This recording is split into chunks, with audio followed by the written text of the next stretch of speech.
react, which we can't control. You mentioned the Broncos. They were forced to play without a quarterback Sunday against the Saints. Their entire quarterback room deemed high risk after not wearing protocol once Jeff Driscoll tested positive. Here's Vic Fangio with more.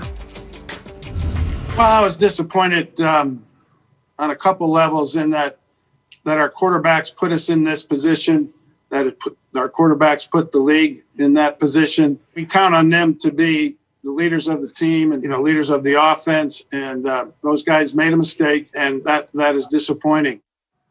So Drew Lock did release an apology on Twitter. One of these Broncos quarterbacks, supposed to be the starter, in a controlled and socially distanced area. He said, "We let our masking slip for a limited amount of time. An honest mistake, but one I will own. I sincerely apologize and fully understand why these safety precautions are so important. Doing the right thing for the majority of the time is not good enough." Mina, this forced practice squad wide receiver Kendall Hinton into action at quarterback, something that certainly he didn't ask for. What did you make of that Broncos game yesterday? Laura, I understand what Adam said earlier about the league, why this game happened. There wasn't an outbreak. It's not necessarily a given that the quarterback position should be treated differently. But I watched that game, and it should not have happened.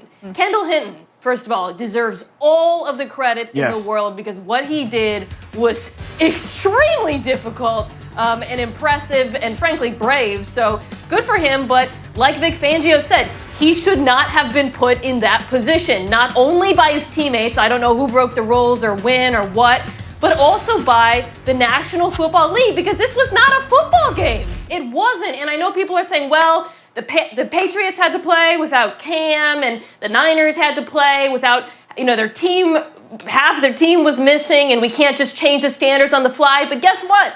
This is the pandemic. You have to be open to changing the standards on the fly. And frankly, the NFL should have baked this in to the schedule. They should have been cognizant of the fact that situations like this would have arisen and prepared for the possibility that the season would have had to go on longer. Yeah, it really is interesting because continually the reports have all said that the NFL is not interested in an extended season, but we'll keep an eye on all. Right. Welcoming in the Seahawks, who are in prime position atop the NFC West. Who makes a statement at Lincoln Financial Field tonight? All the latest on who to expect at quarterback for Philly in moments. A busy Sunday in Week 12. So much to get to. Dan Orlovsky, what stuck out to you?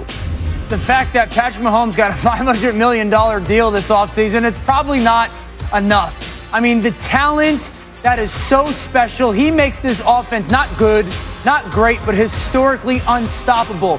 The Chiefs got a deal giving a guy $500 million, and he's my most favorite player to watch in all of the NFL. Las Vegas Raiders, what the hell happened?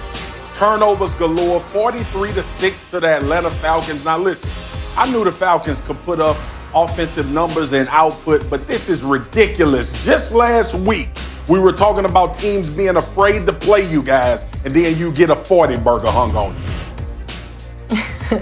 Last night's game wasn't a thriller, but I wanted to give some credit to the Packers offense because the Bears defense is good. Next Gen Stats has a cool stat called expected completion percentage, which is what a quarterback should be completing based on where his receivers are. Rodgers was supposed to complete 73% of his passes last night. That's the most in the NFL. Credit to the play caller, Matt LaFleur. That was a masterpiece.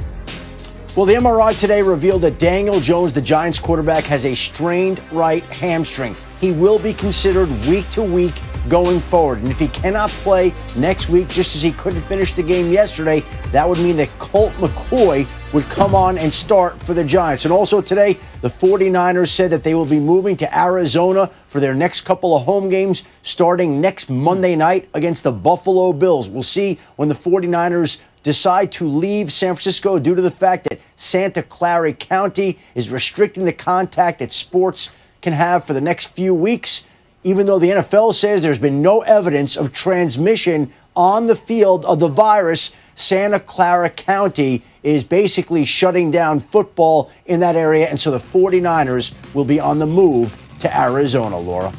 Adam Schefter with us all show long. The latest news around the league, of course. Welcome to NFL Live, everybody. Coming up later, the reasons why the Bucs aren't using Tom Brady correctly. Dan Orlovsky, Mina Kimes, resident lifeline here, Marcus Spears, and Adam Schefter. And let's get right back to Adam with a developing story, this coronavirus outbreak amongst the Ravens and this Ravens-Steelers game still in jeopardy, Adam.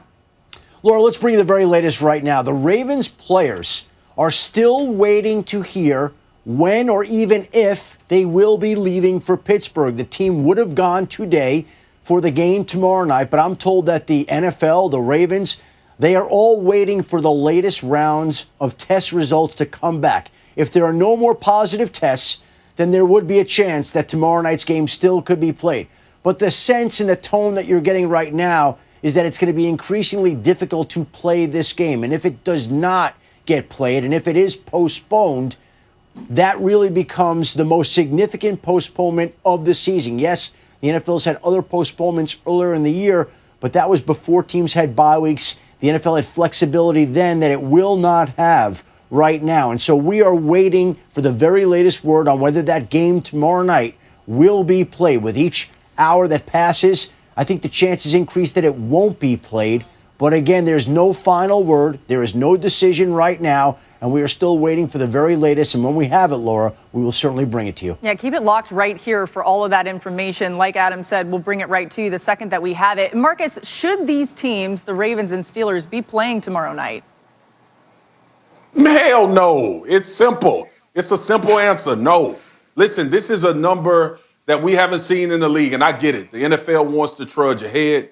Obviously, there are ramifications, especially for the Steelers, that quite frankly, they don't deserve to be a victim of this as far as not getting paid if the game is canceled or pushed back. But the bottom line is you have a depletion of an organization, and it's hit the team more so, I think, than any other particular situation we've had all season long. We're talking about 20-something odd guys not being able to dress, suit up, and play in the game in the NFL. So not only is that, look, we could talk about why they are at this point. Obviously, there will be disciplinary stuff happening already. But the bottom line is, it is more, you put players more in danger when you talk about lack of numbers and depth and trying to play a game as well. So there's a lot of things why this game shouldn't be played. But the main one is you don't have enough people. I get that. You bring a lot of good points up. Don't forget they expanded the practice squad rosters. I don't know if the NFL had preparations or a thought process that 20-plus players could and would potentially test positive. But my pushback to you, Marcus, would be this. The Ravens, from what we've heard, this breakout started from a coach making a poor decision, exposing himself, and now it's spread throughout their football team. Why would they be, I don't want to be like sent a lifeline, so to speak, but like why would they be allowed to have their game postponed, but some of the other teams that have had minor outbreaks not be allowed to play the game? We saw the Broncos yesterday. We saw the Titans earlier this season. Why? Because it's a certain number? Like, is there verbiage in the new CBA that determined a certain number of players then wouldn't be allowed to play? That means the game gets postponed. Why does the Steelers season have to be completely in flux because of a poor decision within someone in the Ravens organization? So I get your point. I don't think there could be so many one-offs in this case. Let's bring Adam back in for more context here. Yeah. Adam, go ahead. Well, Laura, here's the situation, basically. It's all about identification, isolation, and containment. And the league felt like it had that in Denver when it let the Broncos play on Sunday, despite the fact that the Broncos petitioned the league to move the game to Tuesday, which the league denied. In this particular case, the league has been unable to contain the virus. Each time the league thought the virus was contained, it has not been. And so I think there are people who would be uncomfortable getting on that team plane tonight or tomorrow to fly to Pittsburgh when there are over 20 players on reserve COVID at this point in time in Baltimore. If the league feels like it's got the virus under control, this game will go on. If the league doesn't feel that way, it won't. And it's that simple right now, and it explains why Baltimore-Pittsburgh has been pushed back twice and why the Broncos and Saints were ordered to play on Sunday. Yeah, Adam, to your point, everybody is at the mercy of the virus.